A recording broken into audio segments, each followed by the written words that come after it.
السلام عليكم ورحمة الله وبركاته. ازيكم يا دكاترة؟ يا رب تكونوا بخير وفي أحسن حال.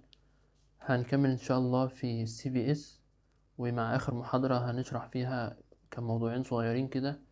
هنبدأ أول حاجة بالأنتي هايبوتنسيف دراجز. أنتي هايبوتنسيف دراجز أدوية تمنع الضغط الواطي.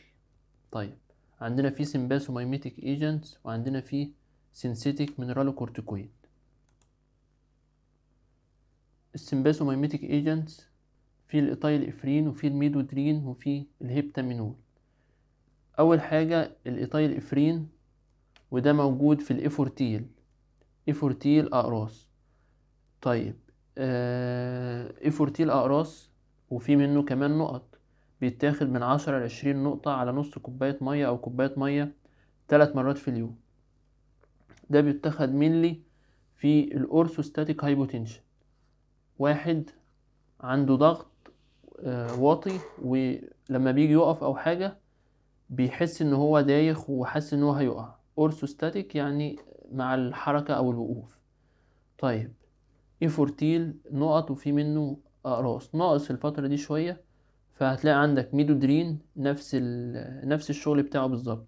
ميدودرين 2.5 مللي جرام، في منه اقراص وفي منه نقط برضو، بس مش هتلاقي النقط. هو مشهور جدا الميدودرين اقراص، موجود منه بتركيز كام؟ 2.5 مللي جرام، اتاخد قرص 3 مرات في اليوم برضو.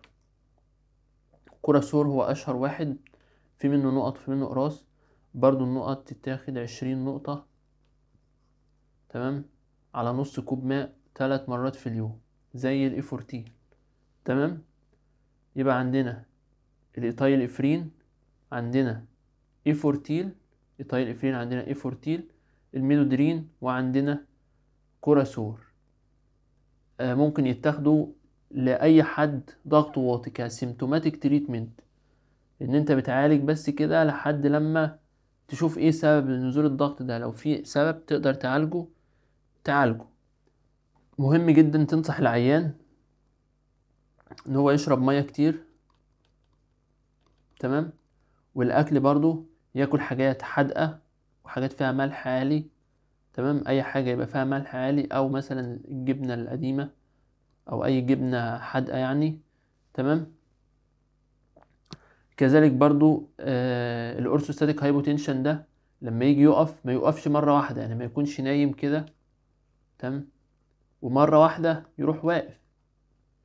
لا، لازم بالتدريج، اللي هو ايه، انا نايم اقعد شوية، وبعدين بعد لما قعدت شوية، ماشي، ابدأ بقى ايه، اقوم كده، يعني اقعد 5 دقايق ولا 3 دقايق وبعدين اقوم. يحس بقى ايه، الوقفة بالتدريج هيخلي جسمه يتعود ان مفيش مفاجأة. بعد كده عندنا السينثيتيك مينرالوكورتيكويد، اللي هو زي المينرالوكورتيكويدز اللي بتطلع من الادرينال جلاند، ولكنه سينثيتيك، مادة الفلودروكورتيزون، وهو موجود فيه كورتيلون اقراص. وطبعا كورتيلون ده يعني بيتاخد اشهر حاجة لعيان الاديسون.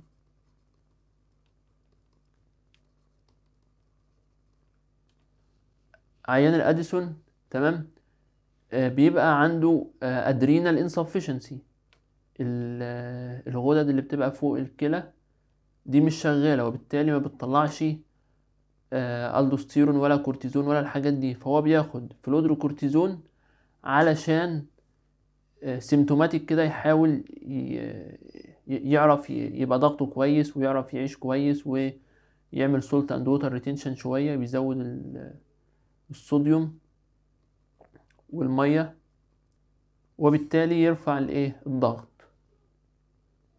اهو الدوستيرون لايك اكشن بيستخدم في الاديسونز ديزيز. تمام، يبقى كده قلنا الانتي هايبوتنسيف دراجز، السمباسومايميتيك ايجنتس، حاجات زي السمباثيك، هما 3 حاجات اللي هتلاقيهم: الايفورتيل والميدودرين والكوراسور.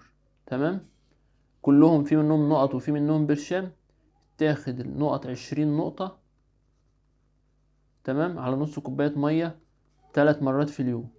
الأقراص بتاخد قرص برضو 3 مرات في اليوم. طيب، عندنا برضو موضوع تاني صغير كده، وهو الهارت فيلير. ده موضوع تاني صغير كده. طبعا احنا بعد ما عرفنا ادوية الضغط كلها، عرفنا الاس انهبيتورز، وعرفنا البيتا بلوكرز، وعرفنا الدايوريتكس.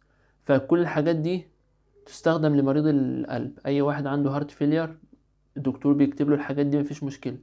ولكن في حاجات بقى سبيسيفيك لمريض القلب بس. اي واحد عنده هارت فيلير بياخد الانوتروبيك ايجنت والانترستو. الانوتروبيك ايجنت اللي هو الديجوكسين، تمام. والانترستو ده عبارة عن بريليسين انهبيتور، مادة الساكوبتريل، وفي ايس او اربيز فالزارتان. موجود الاتنين مع بعض، ساكوبتريل كومباينيشن ما بين الساكوبتريل والفالزارتان. الساكوبتريل ده ايه؟ ده نبريليسين انهبيتور. والنبريليسين ده ايه اصلا؟ النبريليسين ده مادة بتكسر ال ANP and BNP، اترال ناتريوريتك بيبتايد اند برين ناتريوريتك بيبتايد. ودي حاجات بتزود من شغل الهارت وبتمنع يعني ايه البروجريشن بتاع الهارت فيلير. فلقوها مواد كويسة جدا، فخلاص ما نعملهاش ديجنريشن ونسيبها موجودة، تمام. مادة الساكوبتريل طبعا مادة لسه مكتشفة في 2020، فهتلاقيها غالية. عندنا الديجوكسين، عندنا ايه؟ لانوكسين. لانوكسين هو ده الديجوكسين اللي موجود. وطبعا تخاف جدا من التوكسيستي. طيب ايه هي الساينز اصلا اوف توكسيستي؟ يعني لو عيان بياخد لانوكسين، مهم جدا وانت بتديله الدواء تقول له ايه هي العلامات بتاعة التوكسيستي. علامات التوكسيستي، اول حاجة كده لو في نوزيا، حاسس ان نفسه غمى عليه. لو في فوميتنج، حاسس ان هو عايز يرجع. لو في انوركسيا، تمام. كل الاعراض دي اعراض توكسيستي للدواء. لو حاسس ان ضربات قلبه بطيئة قوي، كل دي برضو اعراض توكسيستي للدواء. الدواء بيعمل براديكارديا لانه بيقلل الايفي نودال كوندكشن.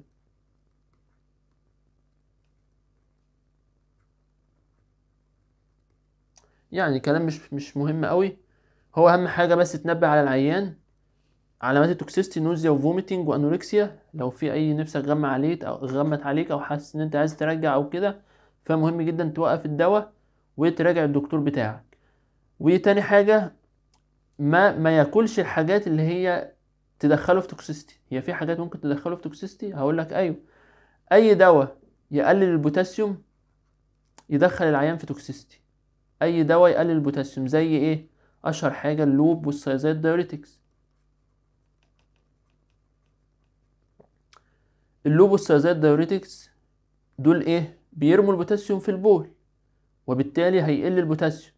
لما يقل البوتاسيوم ده يؤدي الى ان الديجيتاليس يتراكم في الجسم، ويقدر بقى ايه؟ ان البوتاسيوم ده هو اللي كان بيحمل هارت، هو ده حامل هارت البوتاسيوم. يعني دي الحاجة الكويسة كده اللي بتحمل هارت. فهو لما يقل البوتاسيوم، هو كان في كومباينيشن ما بينه وبين الديجوكسين. لما يقل البوتاسيوم شغل الديجوكسين يزيد قوي، فممكن يحصل توكسيستي، تمام. طيب لو عيان عنده رينال امبيرمنت او عنده رينال فيلير او عنده انزيمات الكلية عالية، ليه؟ لان اصلا اللانوكسين ده او الديجوكسين بيحصل له اكسكريشن عن طريق الكلية، تمام. فانت لو واحد الكلية بتاعته بايظة مفيش اكسكريشن، هيتراكم ويحصل توكسيستي. وطبعا في اختلاف كده ما بين الدكاترة، بيقولك ان اللانوكسين ده لازم يكون فيه يوم فري. يعني مثلا انت بتاخد الدواء 6 ايام في الاسبوع ويوم يبقى فري. ليه؟ علشان هو له كوميولاتيف افكت، بيبدأ يتراكم في الدم. فانت علشان تمنع التراكم الزيادة بتخلي يوم فري من غير اي دواء، بحيث لما يكون مثلا الدواء وصل لجرعات عالية شوية يبدأ ينزل. فلما تبدأ تاخده من الاسبوع الجاي تاني ما يوصلش للتوكسيك دوز يعني، تمام. وفي دكاترة تانية بتقول لا ده كلام قديم وكده، ولا ما فيش حاجة اسمها فري داي دلوقتي، وده كلام في مصر بس، بره ما فيش الكلام ده خالص. ما علينا يعني، ايا كان كده او كده. هو انت بس تخلي بالك من جرعة اللانوكسين، تاخد بتركيز 1/4 مللي جرام مرة في اليوم. 1/4 مللي جرام اللي هو ايه؟ قرص. هو القرص بتركيز 1/4 مللي جرام، او ممكن يتاخد نص قرص، مش قرص كامل، نص قرص، تمام، مرة في اليوم. تمام، تخلي بالك من جرعته. طيب عندنا بعد كده الانترستو. انترستو ده موجود منه تركيز 50 و100 و200، تركيز 50 و100 و200. دايما الدكاترة بتبدأ بتركيز ال50، تمشي عليه شهر ولا حاجة، تمام، بعد كده ترفع لل100. طبعا هو شركة نوفارتس طبعا الرائدة في الصناعات الجديدة، تمام. عندك سعره دلوقتي 2190 جنيه. انترستو 200 عامل 2190 جنيه، انترستو 100 عامل في حدود 1100 جنيه. تمام، الدواء غالي لأنه لسه جديد. مادة الساكوبتريل كده مادة الفالزرتان موجودة في تارج فيه منه 80 160 320. ولكن مادة الساكوبتريل نفسها هي دي المادة الحديثة اللي اكتشفت في 2020، عبارة عن نبريلسين انهبيتور، وبالتالي تزود ال ANB وال BNB. لقوها كويسة جدا للناس اللي عندهم هارت فيلير، لما بياخدوها بيبقى في تحسن شديد جدا. تمام كده، دي كده الحاجتين اللي كانوا ناقصين في الهارت فيلير. ادوية الهارت فيلير كلها هتلاقي انت نفسك واخدها في ادوية الضغط، ولكن الحاجات اللي هي سبيسيفيك في الهارت فيلير هما الاتنين دول. عندنا بعد كده الاريزميا. الانتي اريزميك دراجز. الانتي اريزميك دراجز عندنا فيه 4 كلاسز من الانتي اريزميك دراجز. في كلاس 1، في كلاس 2، في كلاس 3، في كلاس 4. كلاس 1 اللي هو صوديوم تشانل بلوكر. كلاس 1 اللي هو صوديوم تشانل بلوكر. طيب كلاس 2 اللي هو البيتا بلوكر اللي احنا خدناه اصلا في ادويه الضغط، فمش هنكرره تاني. طيب كلاس 3 بوتاسيوم تشانل بلوكر. كلاس 4 كالسيوم تشانل بلوكر، برضو قلناه في ادويه الضغط فمش هنكرره تاني. الصوديوم تشانل بلوكر ماده البروبافينون، ودي موجوده في اشهر حاجه اسمه تجاري ريتمو نورم 150 مللي جرام. طبعا الميكانيزم بتاعه ان هو لما بيقفل الصوديوم تشانل بيقلل الاي في نود كوندكشن. يعني ايه؟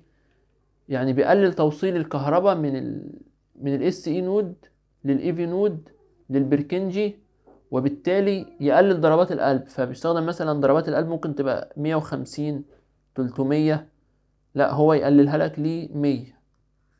تمام، لانه بيعمل بلوك في المنطقه دي، بيمنع ان مهما كانت الضربات هنا سريعه فهو لا، الفنتريكل ما بيضخش اكتر من 100.